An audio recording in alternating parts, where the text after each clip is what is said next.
അസ്സലാമു അലൈക്കും വറഹ്മത്തുള്ളാഹി വബറകാതുഹു.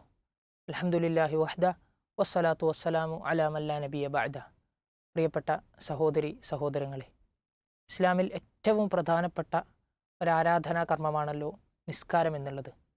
ഒരുപാട് മഹത്വങ്ങൾ, ഒരുപാട് ശ്രേഷ്ഠതകൾ പഠിപ്പിക്കപ്പെട്ട ആരാധനാകർമ്മമാണ് നിസ്കാരം.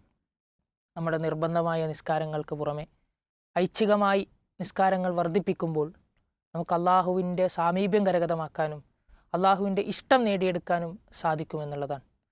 സഹോദരങ്ങളെ, അത്തരത്തിലുള്ള ഐച്ഛികമായ ഓരോ നിസ്കാരത്തിൻ്റെയും വില നമുക്ക് യഥാർത്ഥമായി ബോധ്യപ്പെടുന്നത് നമ്മൾ നാളെ ഖബറിൽ കിടക്കുമ്പോഴാണ്. ഒരിക്കൽ റസൂലുള്ളാഹി സ്വല്ലല്ലാഹു അലൈഹി വസല്ലമ ഒരു ഖബറിനെ ചൂണ്ടിക്കാട്ടിക്കൊണ്ട് പ്രവാചകൻ സ്വഹാബിമാർക്ക് പഠിപ്പിച്ചു കൊടുക്കുകയാണ്. റക്അത്താനി ഖഫീഫത്താനി ബിമാ തഹ്ഖിറൂന വതംഫിലൂന.